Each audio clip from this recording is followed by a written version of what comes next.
শুক্রবার মানেই মেনুতে অন্যরকম খাওয়া দাওয়ার আইটেম। আসসালামু আলাইকুম এভরিওয়ান, সবাই কেমন আছেন? আশা করি সবাই ভালো আছেন। কে কোন জায়গা থেকে আমার ভিডিওটি দেখতেছেন অবশ্যই কমেন্ট করে জানাবেন, আর আমার ভিডিওটি অবশ্যই আপনাদের টাইমলাইনে শেয়ার করে রাখবেন যদি ভালো লাগে। আজকে আমি রান্না করব সাদা পোলাও এবং রোস্ট। পোলাওর জন্য আমি ফার্স্টে কড়াইতে পরিমাণ মতো তেল দিয়ে দিলাম, একটু বেশি করে তেল দিয়ে বেশি করে পেঁয়াজ ব্রেস্তা বানিয়ে নিব। আমি অনেকগুলো পেঁয়াজ দিয়ে কিছুক্ষণ নাড়াচাড়া করে বেজে ব্রেস্তা করে নেব। এই তো আমি অনেকক্ষণ নাড়াচাড়ার পর ব্রেস্তা হয়ে গেল, আমি এটাকে তুলে রেখে দিব। তুলে রেখে দিয়ে এই ফ্রাই প্যানে আমি কিছুটা পেঁয়াজ এবং কাঁচামরিচ দিয়ে দিব পোলাওর জন্য। আপনারা যদি আমার ইউটিউব চ্যানেল থেকে দেখে থাকেন ভিডিওটি, অবশ্যই চ্যানেলটি সাবস্ক্রাইব করে ভিডিওতে একটা লাইক দিয়ে যাবেন। আমি পোলাও চালটা আগে ধুয়ে পানি ঝরিয়ে রেখে দিলাম। এখন আমি চালটা দিয়ে একটু নাড়াচাড়া করে এখানে আমি লবণ দিয়ে দিলাম। লবণ দিয়ে আবারও কিছুক্ষণ একটু ভেজে নিব।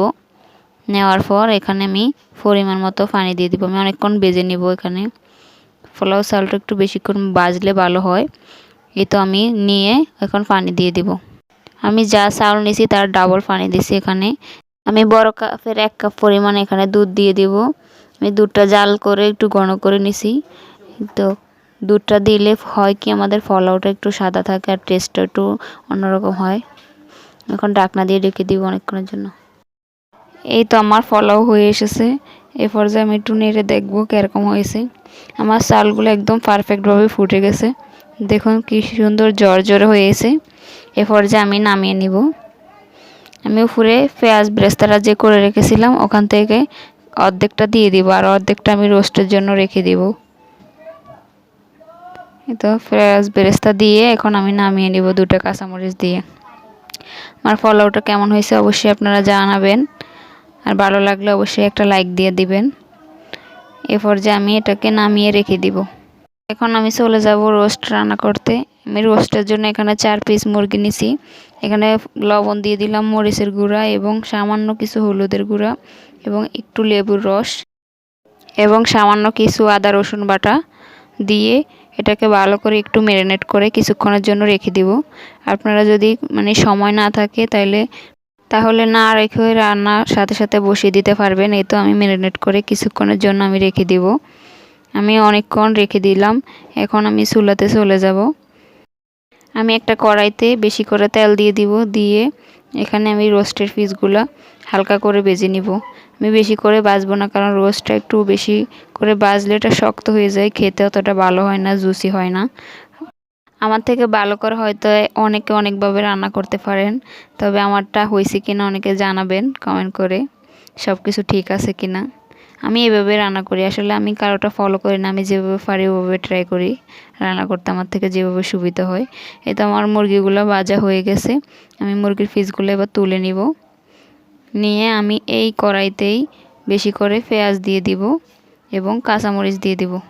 আপনাদের যদি আমার ভিডিও দেখে ভালো লাগে আমার পেজটি ফলো দিয়ে রাখেন পরবর্তী ভিডিওর আপডেট পাওয়ার জন্য, এবং চ্যানেলটি সাবস্ক্রাইব করে রাখেন। এই তো আমার পেঁয়াজগুলা অনেকক্ষণ ভেজে নিলাম, একটু নরম হয়ে আসছে। এখানে আমি আদা রসুন পেস্ট দিয়ে দেব। আদা রসুন পেস্ট দিয়ে এখানে আমি আবারও কিছুক্ষণ ভেজে নিব। যারা অলরেডি আমাকে ফলো করে দিয়েছেন এবং চ্যানেলটি সাবস্ক্রাইব করে দিয়েছেন তাদেরকে অসংখ্য ধন্যবাদ।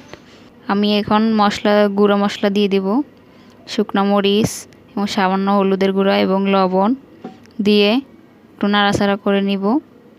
করে এখানে হালকা একটু পানি দিয়ে দিব। এই পর্যায়ে আমি 3-4টা এখানে কাঁচামরিচ দিয়ে দিব। কাঁচামরিচ দিয়ে এখানে গোটা শুকনা মশলাগুলো দিয়ে দিব। 2টা দারচিনি এবং 2টা এলাচ এবং একটা তেজপাতা দিয়ে দিব এবং জিরা গুঁড়া দিয়ে দিব। ভাজা জিরা গুঁড়া আমি এখানে দিচ্ছি। ভাজা জিরা গুঁড়া এবং গোলমরিচ গুঁড়া এবং রোস্টের মশলা, আমরা রাঁধুনি রোস্টের মশলাটা এখানে ইউজ করতেছি। আপনাদের পরিমাণ বুঝে দিবেন। আমি কতটুকু দিলাম পরিমাণটা বললাম না। এখানে আমি সামান্য একটু দুধ দিয়ে এটা কিছুক্ষণ মশলাটা কষিয়ে নেব। এই তো আমার অনেকক্ষণ কষানোর পর এখানে আমি একটু ধনিয়া গুঁড়া দিয়ে দিলাম। ধনিয়া গুঁড়া দিয়ে এখানে আমি রোস্টের পিসগুলো দিয়ে দিব। দিয়ে কিছুক্ষণ কষিয়ে রান্না করে নেব। ঢাকনা দিয়ে দিলাম আমি কিছুক্ষণ পর ফিরে আসলাম। এবার উল্টে পাল্টে একটু বড় কাপের 1 কাপ দুধ দিয়ে দিলাম। গরুর দুধ আমি জাল করে রেখে দিলাম। এই তো এখানে হাফ কাপের মতো পাউডার দুধ দিয়ে দিলাম এবং 2 টেবিল চামচ পরিমাণ মতো লেবু দিয়ে দিলাম। আমি লেবুটা একটু বেশি করে দিছি। আপনারা হয়তো এখানে বুঝতে পারতেছেন না, হয়তো অল্প দেখাচ্ছে। এখন আমি 1 চা চামচ সয়া সস দিয়ে দিব। দিয়ে এটাকে ডেকে কিছুক্ষণ রান্না করে নিব। তো আমি ঢাকনা দিয়ে ডেকে দিলাম। এখন রান্না প্রায় হয়ে এসেছে। এরপর যে আমি ঝোলটা একটু শুকিয়ে আসলে নামিয়ে নিব। এই তো আমার রোস্ট রান্না শেষ। এরপর যে আমি নামিয়ে নিব। নামানোর পরের ভিডিওটা আর করা হলো না, আপনাদেরকে দেখানো হলো না। এটা আসলে একটু ব্যস্ত হয়ে গেছিলাম, ভিডিওটা আর করা হয় নাই। তো খাওয়া দাওয়া প্রায় শেষ।